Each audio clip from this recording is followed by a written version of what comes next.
Ошондуктан кайып дүйнө бар. Кайып дүйнө бар. Жанагы азыр мына бул акыркы күндөрү жанаң телевизордо карасаң жанаң бир келечектеги жырткыч сыяктуу жаныбарлар эртеңки боло турган согуштарды, кыйроолордун баарын көрсөтүп атпайбы кинодо. Мына ошолордун бардыгы ал бар үчүн кагазга анан экранга түшүп атат. Эгерде ааламда жок болсо ошолордун баары адамдын акылына кирбейт. Бардан жок болбойт, жоктон бар болбойт деген кеп бар да. Ошолор бар үчүн биз аны ошону тек гана бул жомок фантастика деп коюп атабыз. Айырмасы ушул болуп атат. А негизи бул дүйнөдө кайсы бир чен өлчөмдөрдө параллель жашообузда, эртеңки жашообузда мунун баары бар. Бар нерсе адамдын оюна, акылына, көкүрөгүнө кирет. Жок нерсе кирбейт. Мына ошону эле түшүндүрүш керек биринчиден. Ошондуктан ушул кайып дүйнө мына өзү сен жазылган жез тумшук. Бизде жез кемпир дечү элек, жез кемпир депчи. Ал жөнүндө дагы айтабыз. Ошолор менен кадимкидей аралашып, алар сага үн салып турат. Ооба, ошондой болгон. Жана кайып дүйнө жөнүндө да сиз айтып эметип кетпедиңизби? Бул деген бул баары тең сиз айткандай. Бул жашоодо келип кетиптир. Биз менен эле чогуу аралашып жүргөндөр дейт. Биз менен эле чогуу жүрүп баары. Жана тойлорго келген манас. Кайсында? Кое туруңуз, манас. Манас бабабызды жанакы Көкөтайдын ашы. Көкөтай ата. Көкөтайдын ашында чакырылган элдерден ошол кезде суудан дагы суу ичинде жашагандар да келген дейт. Анысы чынбы? Бүт аламды чакырып, бүт баары келишкен дейт. Ошол кезде биз айтып аткан дөшалар да келиптир. Ошол кезде суу перилер да келиптир. Суу перилери болгондо русалкалар болуп калат. Суу перилер да келиптир дейт. Баарын чакырган дейт. Көкөтайдын ашында. Бок мурун чоң бабабыз бергенде Көкөтайдын ашында ошонун баары жүрбөдүбү дейт жаныңарда. Ошолорча болбодубу дейт. А бул жерге калыппы дейт. Көрдүңүзбү? Мунун баары ааламдык сыр. Жана бул биздин кайып дүйнөдүнкү. Бул жерден айтылып атат. Адам баласы нурдан жана жерден жаралган дейт. Топурактан жаралган дейт. Кайыптан келген элсиңер, ким экениңди билгиле. Кудайдын кулун эмес, кулун экенин билгиле дейт. Көрдүңүзбү? Биз Кудайдын кулунубуз. Демек биз нурдан жаралганбыз. Адам баласын жаралган жагынан экиге бөлүп атат. Нур жана топурактан деп жатат. Көрдүңүзбү? Муну биз сүйлөбөйбүз. Муну биздин ата бабаларыбыз арбайлар сүйлөйт. Азыр мен байкадым сени сүйлөтүп атканын. Мына азыр сени ушул нерсени сүйлөтүп атканын мен көзүңдөн көрүп аттым. Ошолорду угуп атканыңды. Башка жака кирип кеттиң азыр. Маселенчи, абдан туура. Анан кыргыз негизи эле Кудайдын тентек кулуну. Бул абдан туура. Ушунча сырлардын баарын катып жиберип аткан. Баягы өзүм мен пенделерге утурумдук жакшылыкты бердим, утурумдук байлыкты бердим. Өзүм сүйгөн пенделерге түбөлүктүүлүгүн бердим деген кеп бар. Ошо кыргызга өзүнүн сүйүктүү кулунуна түбөлүктүүсүн берген. Түбөлүктүүсү эмне? Бул дүйнө эмес. Бул чыны менен эле жалган дүйнө, чын дүйнө, кайып дүйнө, жогоруда айтылгандай.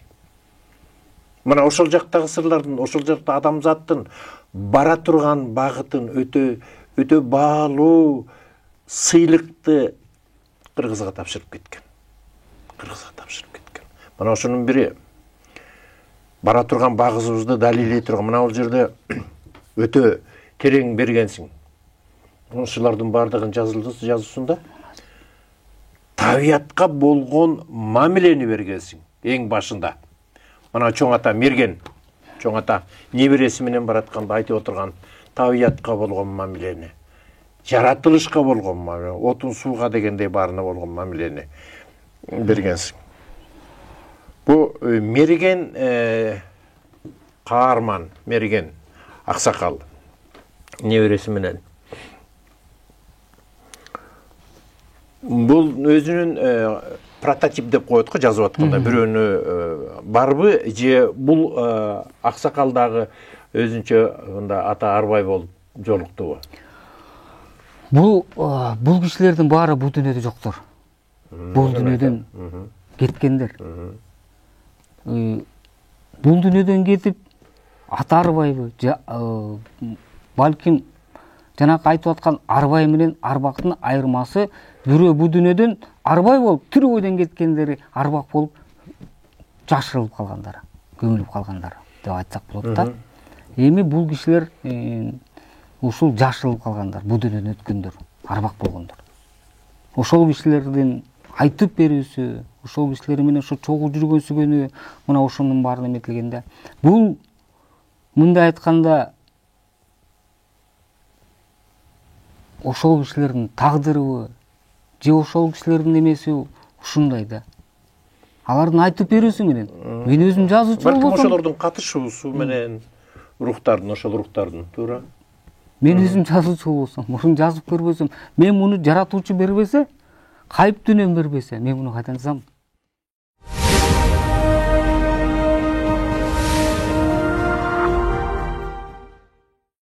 Тилиң дагы абдан жакшы.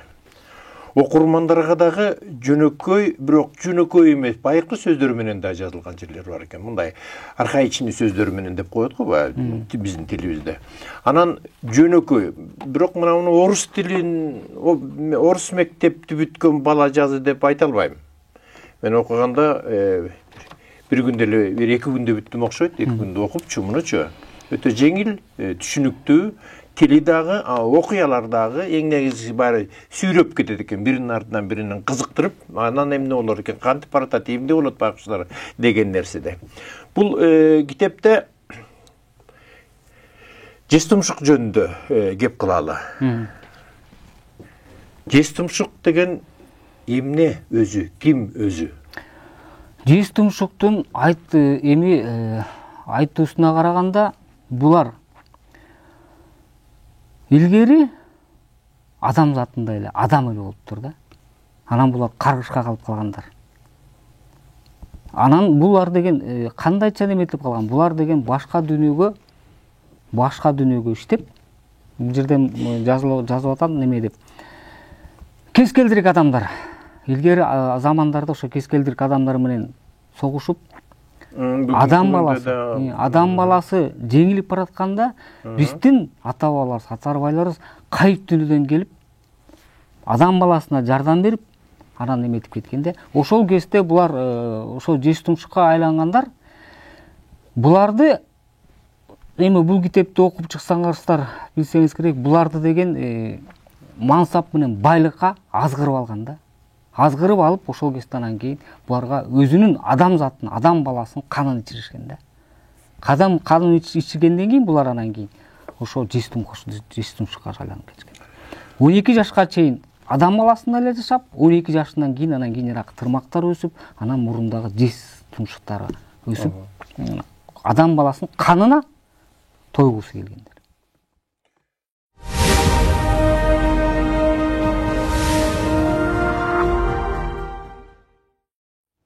Бардык дүйнөдө бардык жаралган нерсенин бардыгынын өзүнүн кызматы бар да. Ооба, бардыгы бар. Жакшы жагынан деп түшүнөбүз, жаман жагынан деп түшүнөбүз.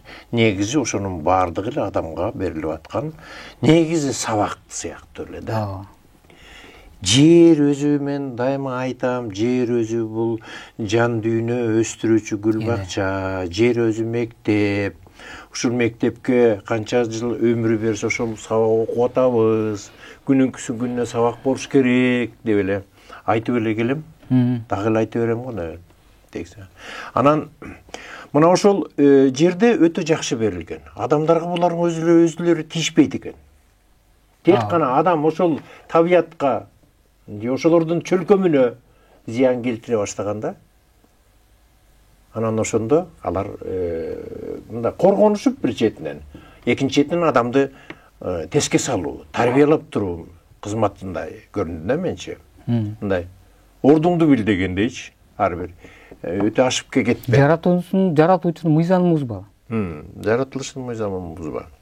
Мен ушул жез кемпирлер жөнүндө, жез тумшуктар жөнүндө дагы бир нерсени айтып кетейин. Бул жанагы Атамгүл Осмонкулова деген кызыбыздын мезгил сабактарында ушул жез кемпирлер жөнүндө айтылат да, анан ошол нерсени мындагы сүйлөп коюшубуз керек окшойт.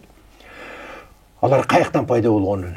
Бир кездерде Атланттардын убагында, андан мурунку Манас доорунда, кийинки Манас доорлорунда жардамга келиптир аларга кайы дүйнөдөн перилер. Перилер келип, жараткандын буйругу менен адамга затка жардам бересиң да. Айчүрек апабыз келгендей, Айчүрек келбеди эле перинин. Мындай көп окуялар дүйнөдө жомок гана болуп калганда, суудан чыгып келип, нурдан түшүп келип дегендей. Анан ошолор кызмат кыла баштайт адамдарга. Адамдар кызмат кылып, анан адам сен айткандай адамдын пейили бузулуп, муну жаса деп өзүнүн каалоосу болбогон нерсени жасата башташат. Жасата баштайт, тигини жаса дейт, аны аткарат. Себеби ал буйрук келген, буйрук менен эмне кааласа аткарып бер дегендей адамды. Перилер ошондой кызмат менен келип. Анан кийин ошентип отуруп булар өзүнүн кетчү жайына кете албай калган, себеби алардын аурасы деп түшүндүрөйүн, аурасы оорлошуп калган. Жанагы күнөөлөргө, тескери иштерге. Анан баягы мурда жеңил которулуп, аркы дүйнөгө, берки дүйнөгө жеңил которулуп турган денеси менен азыр кете албай калган да бул жердечи. Кете албай калып, анан ошондон улам бара өзүнүн кебетесинде өзгөрүп, баягы бул жерде, ал жерде айтылганда баягы медерлер жөнүндө айтылат. Медерлер деген адамдын майда бөлүкчөлөрүнүн мындай оорлошу, салмактанышуна карап отуруп, булар өтө албай калганда кайра тигил жака. Анан ошондо калып калган, анан жанагынтип бүкүрөйүп, ушинтип деген негизи кыскасы жез кемпирлер, мурда бизге эле окшош перилерден кийин бизге окшош эле адам, анан барып ушундай кебетеси суук, жез тумшук, жез тырмак ушундай айланып калган деген неме бар да. Мунун мындай жомоктоштурган менен өтө бир чындыгы бар да. Эч нерсе мындай жомок, жана үстү айтып аткандар бүт баары бул жомок эмес. Бул илгертеден бери келаткан чындык. Чындыкты жомок айлантып койгон биз өзүбүз. Бирок ошол жомок аркылуу мезгилде, ошол сиз айтып аткан мезгилде муну жомок катары кылбаганда бул деген калып жок болуп кетмек. Булар ошодон калып калмак. А бирок сиз айтып аткан жанакы баары бар. Бул жерде бир эле жез тумшук бар эмес. Бул жерде бүт баары бар. Ар биринин өзүнүн иши бар, өзүнүн жумушу бар. Жана кээ бирөө ак болбосо кара болбойт, кара болбосо ак болбойт. Ак менен кара болбосо экөөнүн немеси. Жакшысы кайсы, жаманы кайсы билбейт. Жаратуучу айтат: "Мен силерге" дейт, "эки жолду салып бердим" дейт. "Ал жолду тандап өзүңөр" дейт. Мына ошонун бири кара, бири ак болуп атпайбы? Жана ошондой эле ар бирине өзүнүн кызматын, милдетин берген. Жана сиз айтып атпайсызбы, багы неметилип калган деп. Мына бизде айтат, жанакы көбүнчө айтып атпайбы, шайтандан айтпагыла, шайтан деп жолотпогула деп. Бунун дагы өзүнүн кызматы бар. Эгерде мына ошолордун эле кызматын түрү адам жанына киргизе турган болсок, бул милицияларды айтайлычы. Милициялар законду, мыйзамды бузмайсан бизге келип тийишпейт да. Чынбы? Бизди алар деген көчөдөн кетип баратсаң эле жөндөн эле келип кармап кетпейт да. Анан бар отургузуп койбойт да, каматып. Ошол сыяктуу эле бүт бар немеси бар. Эми бул жерден шайтандын кылып аткан кызматы, сиз мисалы үчүн ошол мыйзамды бузбай, жана ошолорду кечке эле жамандай берсеңиз, жамандап, сиз деле мисалы үчүн мен деле бирөө келип кечке эле жамандап берсе, мен айтам да, бул кандай? Сен кечке эле мени жамандап атасың. Мен сага эмне жамандык кылдым деп, анан сен да жамандык өтөсүң да, мына сага. Андай болсо, мондай кылайынчы деп. А эгерде ошону жакшылык кылып, элге кызматыңды кылып, ар бир жакшылыгыңды кылган сайын булар сага неметпейт. Буларды аларды кайра ошо достукка чакыр, ынтымакка чакыр. Эгерде сен ошол достукка, ынтымакка чакырсаң, алар сага достук менен келет, ынтымак менен келет. Сен бузбаган мыйзамды алар буздурбайт. Ал мыйзамды өзүбүз бузуп атабыз. Адам баласы өзү бузат. Ошондуктан анан кийин буларга келет. Тазалаучулар бир чети.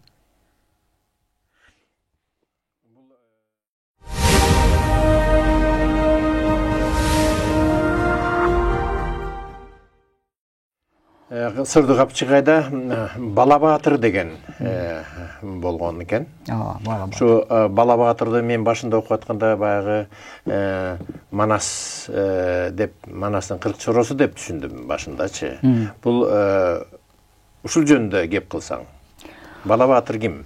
Бала Баатыр эми 40 чороз эмес. Бул деген мезгилдерде биздин ата арбайлары менен жана башка неметкен үчүн бизге баатырlar бүт бардыр болуп келгенде. Бирок биздин ата арбайлар жалаң ушу жаратылыштын, жаратуучунун, Кудайдын мыйзамын сактап келишкендер. Мына илгеркилерди алсаңыз, мына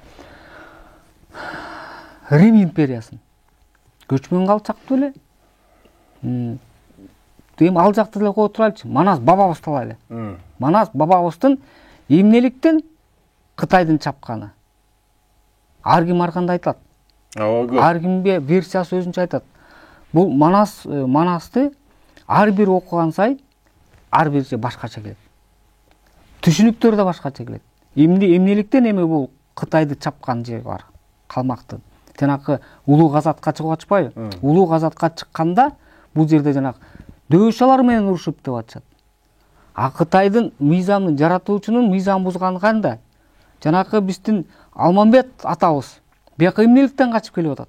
Хандыкка көтөрүлүп атканда. Булардын ошо өтө эле зөөкүрлөнүп, даже жаратылышты кой, адам баласын канга буюп, хан көтөргөндө жанакы адам баласын жеген үчүн Ганнибалдар деп коет. Ошого өтүп бараткандыктан буларды жок кылууга жиберилгендей болуп атпайбы? Дөшалар менен ушул жерден урушуп атат. Ошол кезде айтылып аткан жагы да отпайбы? Дөшалар менен урушканы эң биринчи кирип барганда бар. Эметиле турган болсо. Мына бүт бары ошактын мыйзамы менен. Биздин Кыргыздын ата бабаларыбыздын арбайлары жаратуучунун мыйзамын сактаганга келгенбиз. Жана биз ошонусу түшүнүп, ким экенибизди билгенибизде биз баарына жетишебиз. А биз башкаларды ээрчип, ата арбайларыбызды унутканда биздин башыбыз эч качан көтөрүлбөйт. Биздин жанакы башчыларыбыз дагы ошондой келбейт. Айткандай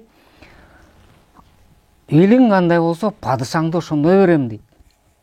Биз өзүбүздү оңоп кетпеген сайын, өзүбүздүн кыргыз экенибизди таанып билип, кыргызчылыгыбызга бар ата арбайларыбызга жолуна түшмеген сайын биз оңоло албайбыз. Алдан туура.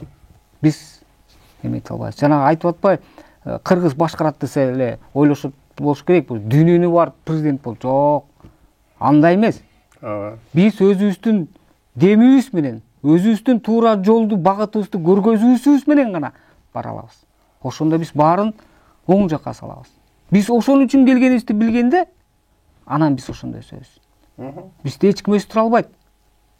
Кыргыз өзүн гана кыргыз экенин билип тааныганда гана өсөбүз.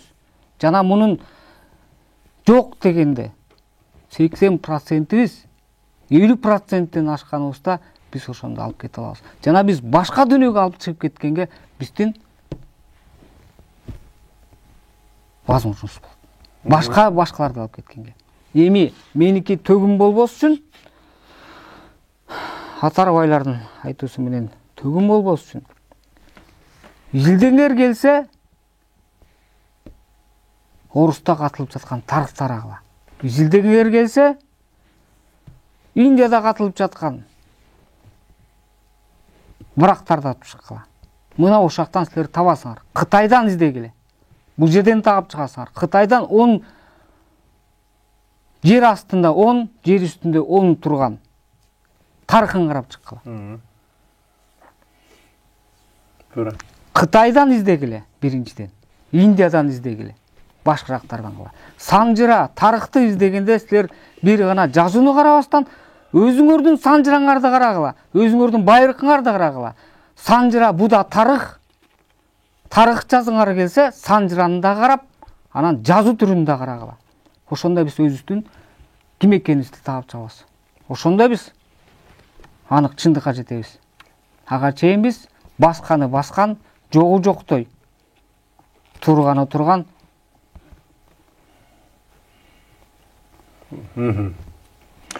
Түшүнүктүү, бул абдан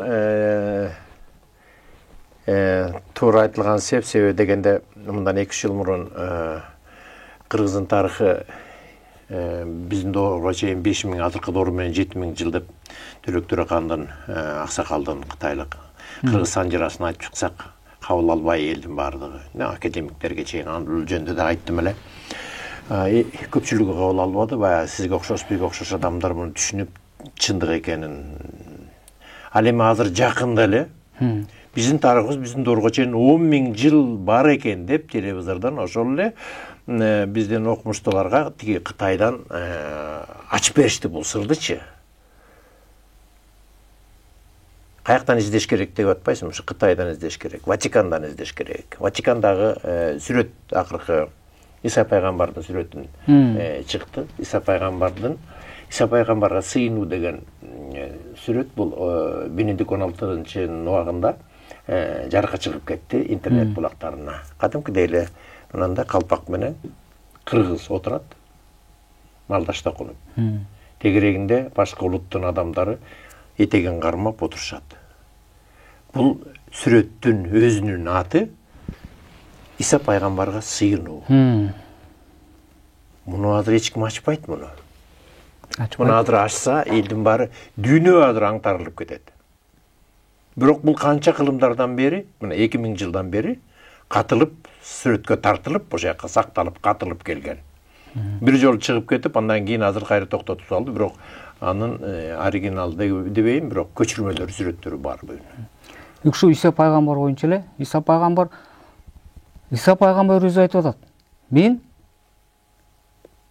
атамдын баласымын деп. Мен Кудайдын баласымын деп атат. Орусчасын айтканда я сын Божий дейт.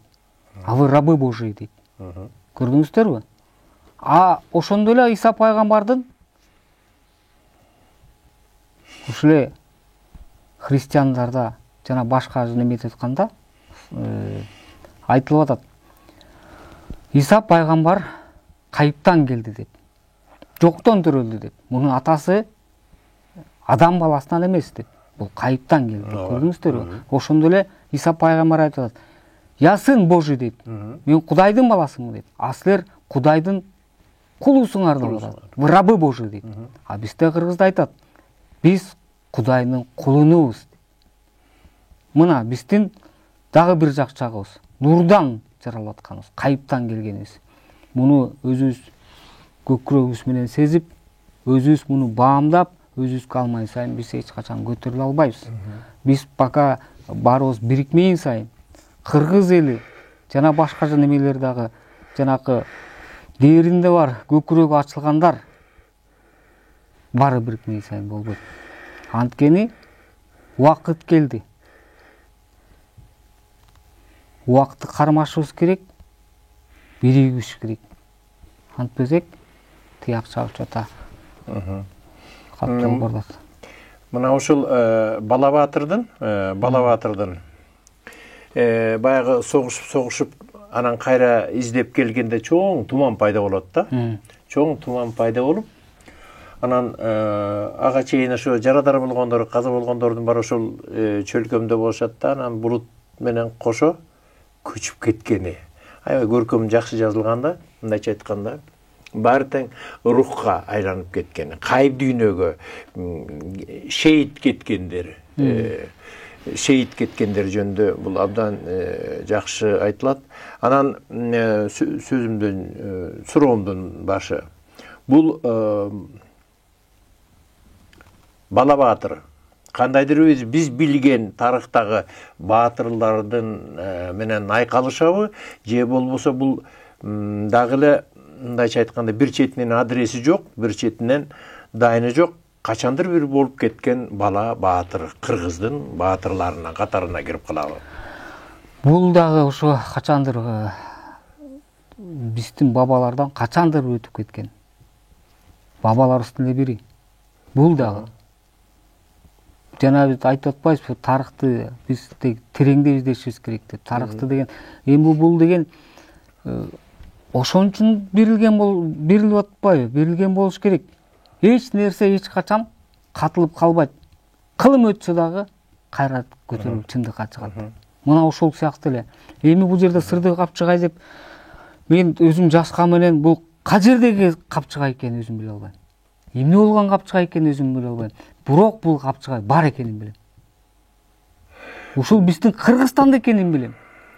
Анткени бул жерде басып өңүмдө барбасам дагы учуппу же кандай бир акыбал менен мен бул жерге барып көргөм. Эгер мен ойлойм, эгер ушул жерге мен мындай ушу кезде барса турган болсок, ушу турган турпатыбызда бара турган болсок, мен бул жерди талат болушум, тааныйт болушум керек.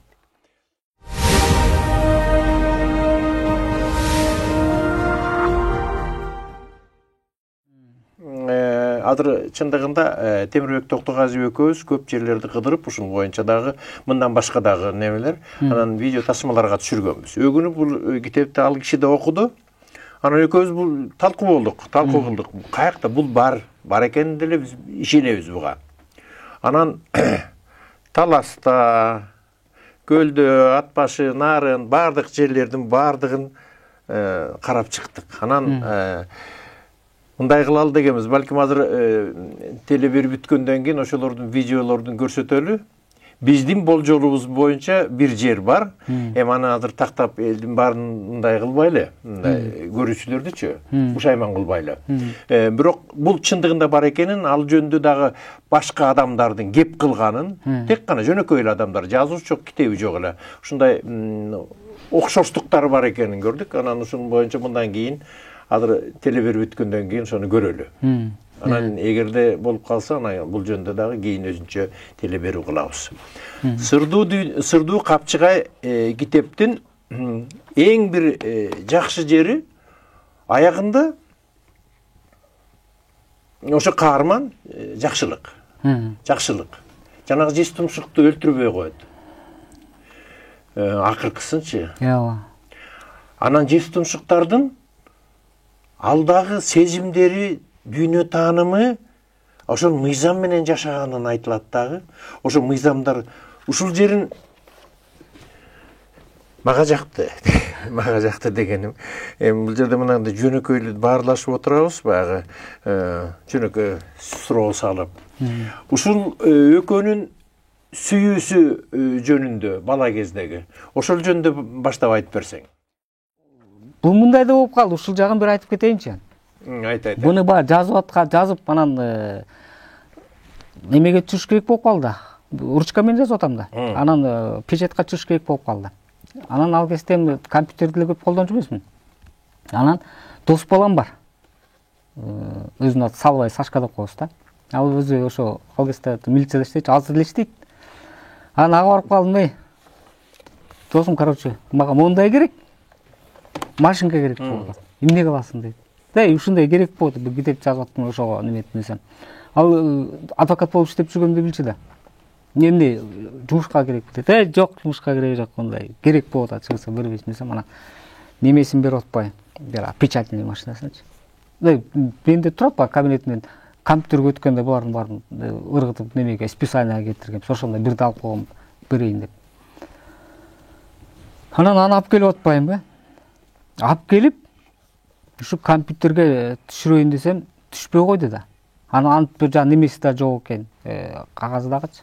Анан барып айтып атпаймынбы, мунун сыясы керек турбайбы, сыясын таап берсең, сыясы жок, анда компьютерге жазбайсың деп калды.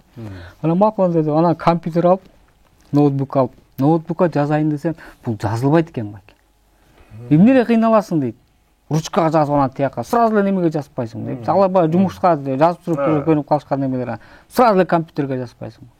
макул да мен ойлондум да эми компьютер болсо чын эле сразу компьютерге жазып элем чыгарбайм оңдогонго деп бирок андай болбойт экен.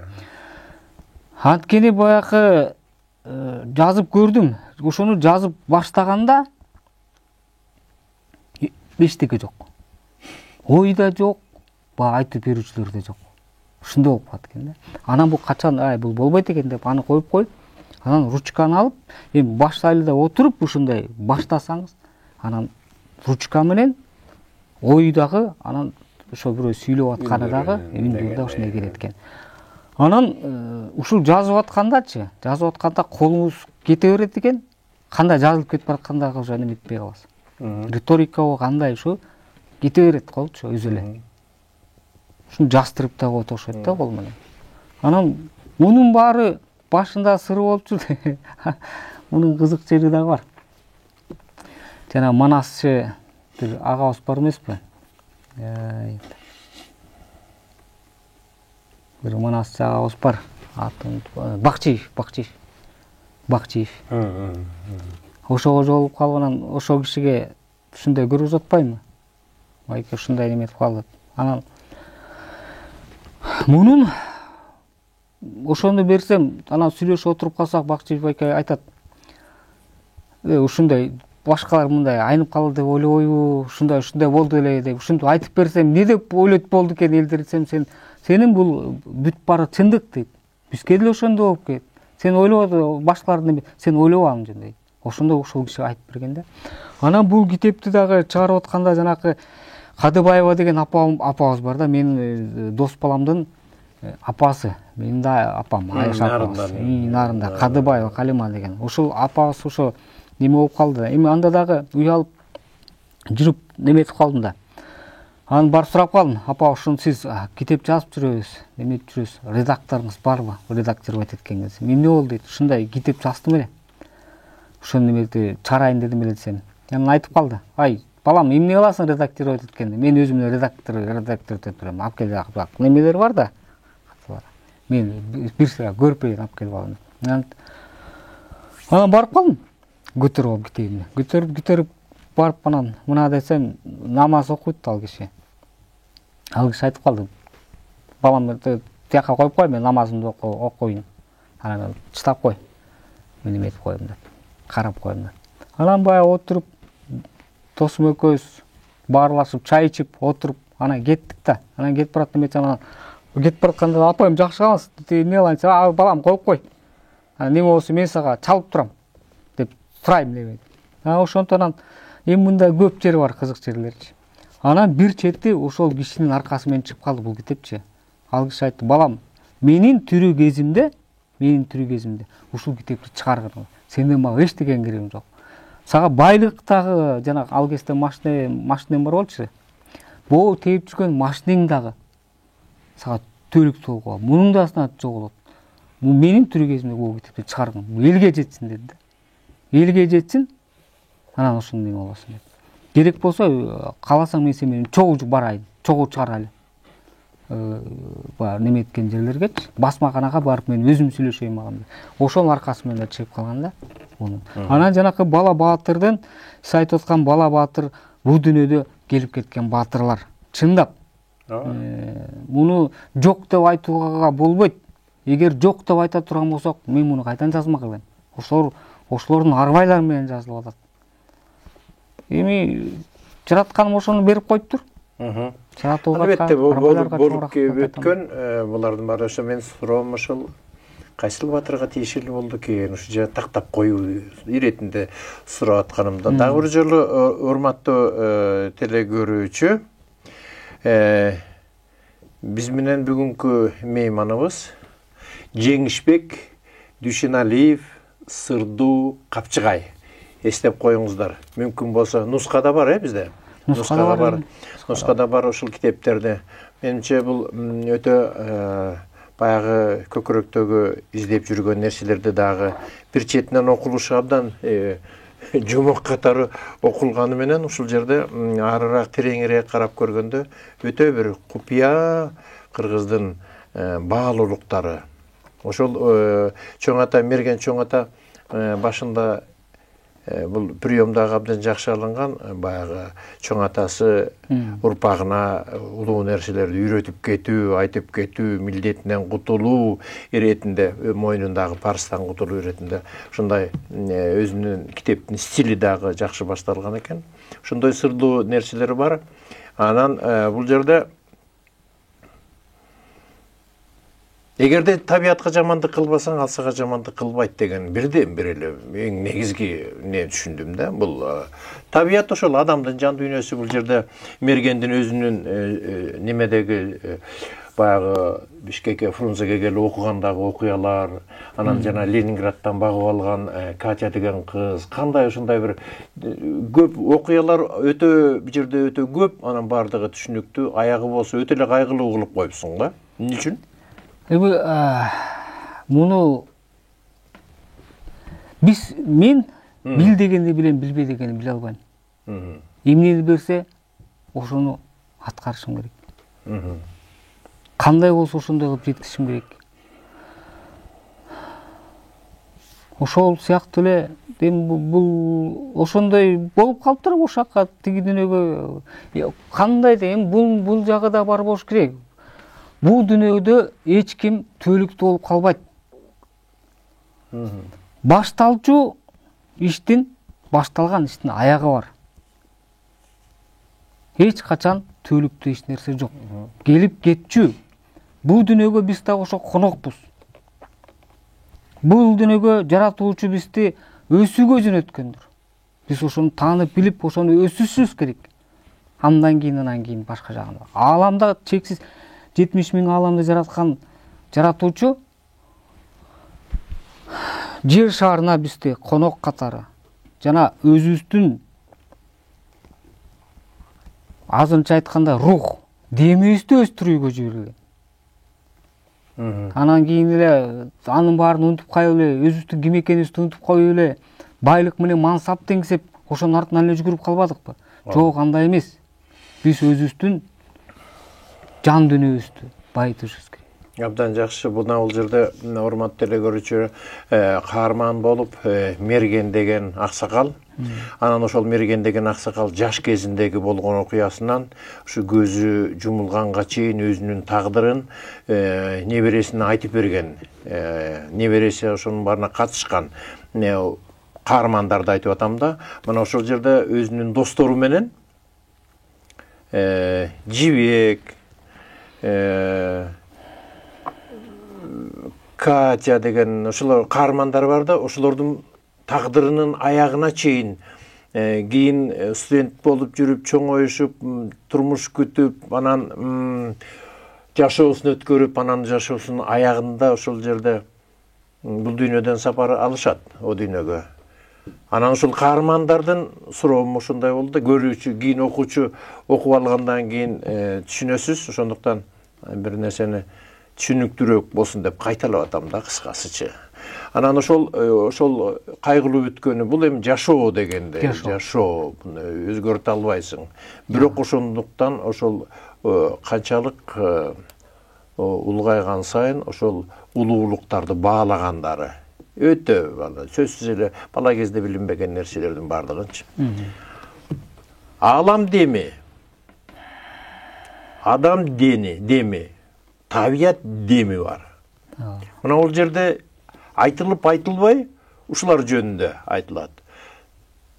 Жараткандын деми, адамдын деми, табияттын деми, ушул жөнүндө кандай бөлүнөт сенин оюңча? Эми бул жерде бөлүнгөнүнө карап келсек, башында туруучу жаратуучу. Жаратуучу ааламды жаратканда. Аалам болсо кайра бөлүнөт. Ааламдык дем. Жанагы рух деп атпайбызбы? Бул деген кыргызчасына эгер алып келе турган болсок, дем болуп калат да. Деми. Анткени мына демдүү деп атпай, деми бар деп, рух да, мындай. Ааламдык дем бул дагы бөлүнүп кетет да. Ааламдан бөлүнөт. Ааламдык дем болот. Ортосунда дем турат өзү, рухтун өзү. Анан адамдык рух, адамдык дем турат. Эми эле ааламдык дем болсо кайра жаратылыш дем болуп кайра кетет экен да. Анан дем болсо бул чексиз дем. теги жок дейм да. Рухтун теги жок. Андан адамдыктарды кетет да. Эми демдерди ошентип бөлүп атам сыяктуу болуп кете берет экен да. Биз жана илгерди бизди неме деп көп үйрөтүп койгон. Жаратылыштын падышасы бул адам деп. Жок, жаратылыштын падышасы бул адам эмес. Жаратылыштын падышасында падышасы бар. Ошол сыяктуу да. Жана бул атом деп да бөлүп атпайбызбы? Атом дагы жана бөлүкчүлөр дагы бул өзүнчө дүйнөдө, бул дагы дем. Майдаланган сайын бул улам күчтөнүп кете берет. Неметкен сайын ошо канча майда болсо, канча кичиленген сайын ошончо улууланат экен да, кайра чоңойот да. Андан туура. Жана биз жогоруда кылып кеткен медерлер жөнүндө ошондой адамды медер деп коелу. Медер деп айтылат, ошолордун бардыгынан канчалык деңгээлде майдаланышы ошо кайып дүйнөгө чейин, которулуп кеткенге чейин, жанагы телепатия, телегенести ошолордун бардыгы адамдын колунан келе турган нерселер экенин, азыр ушул доорго баратканыбызды, кандайдыр бир өзүбүздүн биринчиден аракетибиз, экинчиден бул кандайдыр улуу күчтөрдүн колдоосу сөзсүз керек экен. Эң негизгиси колдоонун астында биз кол сунушубуз керек, жана жогоруда айткандай кайып дүйнөгө. Ниетибиз менен, оюбуз менен, тилегибиз менен, сен барсың, мен сага ишенем, сен момундай кыл, момундай. Биздики тек гана сыйлашып эмес, кайып дүйнө менен сырдашып келген да. Ооба. Сырдашып. Суроо салып, суроосун алган да. Талабын коюп, талабын аткарткан. Мына ушундай да. Айтылбай калган сөзүң болсо биринчиден сага айтайын, Жеңишбек. Бүгүнкү кыргыз баласына мен кыргызмын деген көкүрөгүндө күйүп турган адамга мына бул камераны карап, жогорку менен эмнени айтаар элең? Бул китептен сырткары, муну китепти окумайынча адамдар биз тек гана үстүртөнүн айттык да, кереметтери бар экен. Эми биздин кыргыз элиме мен кыргызмын деп көкүрөгүндөгү ата арбайлардын айтып турган кыргыз деген сөздү улуу тутуп, кыргыз деген журтту улуу тутуп, ата арбайлардын жолуна түшүшүбүз керек. Биз ошол ата арбайларына жолугуп, ким экенибизди сезиш керек. Мына Кыдыр атабыз жолго чыкты дейт. Кыдыр атабыздын ким биринчи тосуп чыгарындагы жаратуучу өзүң билет. Кыргыз өзүбүздүн биригибизди келип калды. Биригишибиз керек. Ар бирибиз. Көкүрөгү ачылгандар биригип келе жаткан доорду тосушубуз керек. Андан башка эмнени айта алабыз? Башка элди ээрчишибиз керек. Ар бирибиздин өзүбүздүн оюбуз болуш керек. Кыргыз элиме биринчиден ынтымакты, ырыс кешиктерин баарын сурайт элем. Ошолорду каалайт элем. Мына келген башчыбыз дагы ошол кыргыз демин көтөрө турган, кыргыз үчүн кызмат кыла тургандардан болсун. Элибиз эч качан оорубасын. Жакшылыктар эле болсун. Рахмат Жеңишбек, бүгүн келип ушул берүүгө катышып, эл менен өзүңдүн ой пикириңди беришкениңе чаң рахмат. Урматтуу теле көрүүчү. Өткөн доордогу болуп кеткен жомоктордун бардыгы бүгүнкү чындык. Ал эми бүгүнкү чындык эртеңки жомок. Учурдун сырлары ачылмакчы, кошо алсаң өткөн келер учур чакты. Арбасын аруу кыргызым, бар болуңуздар.